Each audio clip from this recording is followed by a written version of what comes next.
Hello, welcome to Toffee TV. It is the Starting 11 show. I'm sitting in for Ped. He's unwell. So I'm going to be picking the Starting 11 for Brentford versus Everton, 7:30 at the G-Tech Community Stadium. Can the Toffees make it 7 unbeaten? Can we win 3 away games on the spin? It'll be tough. They're a really good side. We drew at Goodison Park earlier in the season, and David Moyes has come in and certainly made Everton more attacking, and I think Brentford will find a very, very different Everton side than what they faced back in November at Goodison. So let's begin with, obviously, Jordan Pickford in goal. There's no other decision to make, really. He's been in excellent form this season. João Virginia is never getting a shout, and Begovic is a goalie coach, so Jordan Pickford in goal, of course. Right back is Jake O'Brien. He's made that position his own, hasn't he? Obviously, a centre-back by trade. David Moyes has found a way to get him into the Everton side. And obviously, with pushing Mykolenko higher up the pitch, it means O'Brien can drop in and make it a 3 at the back when needed be. But I've been quite impressed with him going forward, to be honest. He should have had an assist on Saturday against Manchester United. You know, Abdoulaye Doucouré, although he got a volley away, probably should have scored, really. He was unmarked and he hit it straight at Onana, but it was a really good bit of play by O'Brien. I'd like to see a bit more of that, driving at the opposition and getting balls into the box. But I think he's done a brilliant job since getting into the Everton side under David Moyes. And I'm quite sure he sees his long-term Everton future as a centre-back. But right now, he's playing every week and he's doing really well. So Jake O'Brien at right back. Vitaly Mykolenko at left back. Again, no one to put Mykolenko under any kind of pressure. But we're lucky, in my opinion, to have him available for this game. Ugarte's challenge on him on Saturday, the stamp on him was a nasty one. Should have been a red card. We had Keith Hackett, the former referee, saying Ugarte should have been sent off for that. And Diogo Dalot for kicking out at Mykolenko. And I don't know what he did to upset them two players, but they both tried to do him within about 3 seconds of each other. But he'll have to be on it. Mykolenko is up against Brien and Bumo, who's really good. Brentford's real threat. I think he's got 16 goals this season and cutting in off that left-hand side. And, you know, Miko's going to have to really be on it tomorrow. But he normally does well when he's up against a player like that, when he can sort of go man for man with him. And we're hoping that he has the same impact again tomorrow. He's also tried to get forward more. Since David Moyes come in, he's been much better going forward. But there's no real sort of threat to his left-back position. I don't think Ashley Young can do the job, but he's never going to replace Mykolenko. So Mykolenko left-back. James Tarkowski along, you know, in that back four. Thought he's been a little bit up and down of late. He had a really good game followed by a little bit of a ropey game, but he has, in the main, done a really good job. He's been brilliant for Everton since we brought him in from Burnley on a free transfer. He's played every game and performs at a good level normally, you know. In counter-back games, he's had on one hand, really. And he's been solid, and one of the reasons why Everton do get a lot of clean sheets. So James Tarkowski, who is the captain, of course, as well. And alongside him, Jarrad Branthwaite, Everton's young centre-back, getting better and better. Again, a player who he's had a few injuries this season, obviously missed the first part of the season and then came in and got injured again and went back out, and then Sean Dyche wouldn't play him for some reason, but then he got back in and he's just got better and better and better, and thought he was very good against Manchester United at the weekend. So he is alongside Tarkowski. In midfield, Idrissa Gana Gueye, man of the match on Saturday, outstanding, 35 years of age. Just seems to be getting better with age. He's everywhere. You know, more ball recoveries than anyone. 11, I think it was at the weekend. 8 ball recoveries, 11 ground duels. He won 9 out of 11 tackles against Manchester United. 87% passing accuracy, all over the pitch. Breaks so many things up. Had the shot which should have awarded Everton a penalty. So he can do the other end as well. But he's been fantastic for Everton, so he is in that midfield. David Moyes was asked about him and he said he's been really impressed with him. And looks like a much younger player, but he's everywhere. So Garner in there. Alongside him, James Garner.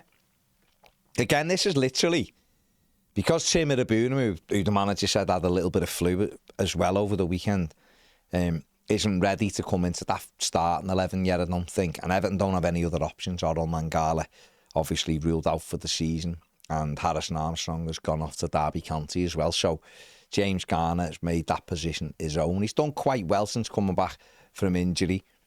I'd like to see him a bit more on the ball in this one. He was in and out against United, but he needs to get his foot on the ball, I think, in this one. But he is alongside Idrissa. And then I'm going for Abdoulaye Doucouré just ahead of them. There was a temptation to put Alcaraz in, but I said last week when we were talking ahead of the Manchester United game that Carlos Alcaraz done really well at Palace, but I feel as though Doucouré, what he offers David Moyes right now, I think is always going to get the nod. Alcaraz gives us a little bit more control, but while he's still getting used to the training and used to the team and used to his role, I think Doucouré's an easier and safer bet. Obviously, his physique as well, the height of him. Scored at the weekend, got an assist as well, of course. I just think that he makes sense to play off Beto in this one to try to press Brentford high.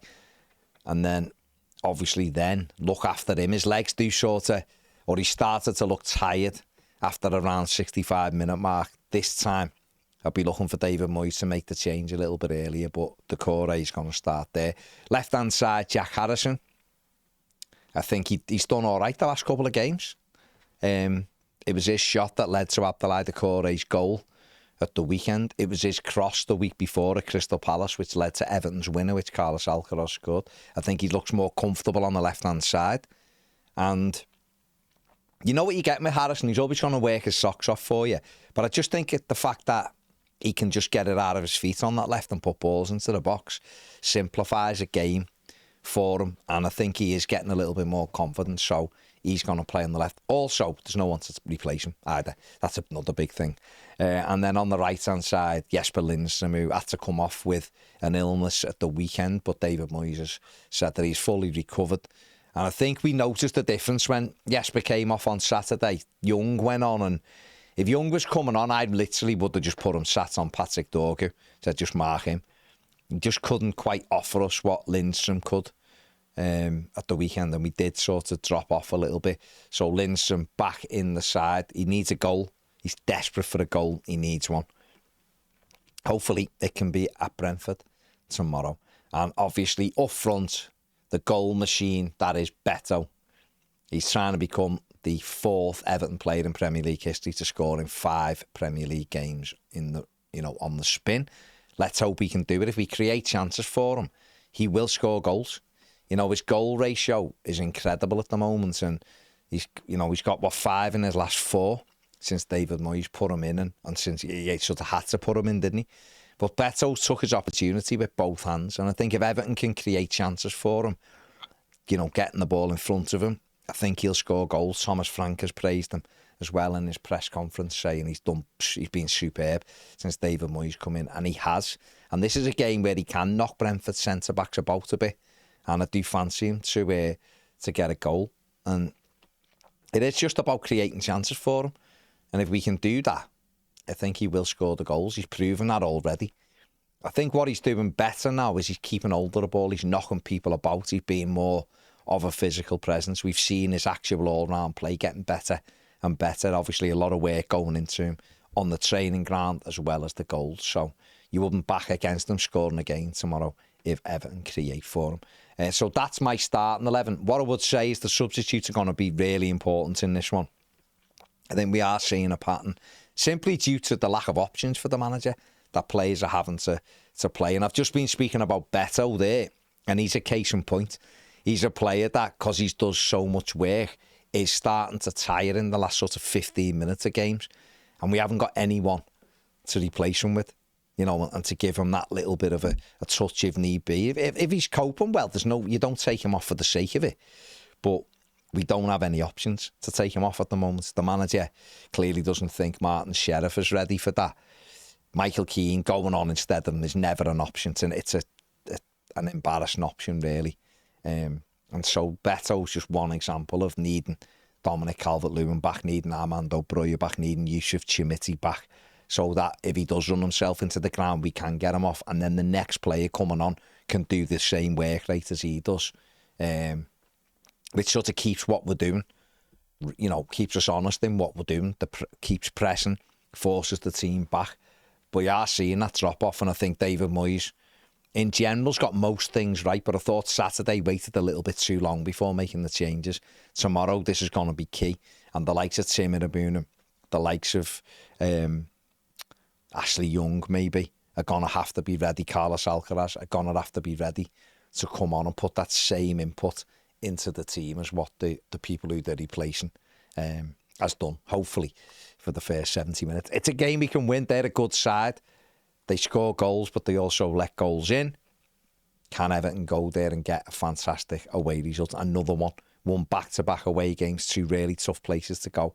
Palace and obviously Brighton before that. And now we're going to Brentford. But we've done all right there lately, so let's go there and win. Just win. That's simple. Just win. And then Everton have a nice 10-day break then to get to certainly get everybody batteries recharged, some warm weather training, and also to hopefully get 1 or 2 bodies back as well before we go off to Wolves. But that is my starting 11 for tomorrow. Let me know what you think in the comment section below. Like, subscribe, do all that. Thanks for watching. See you later.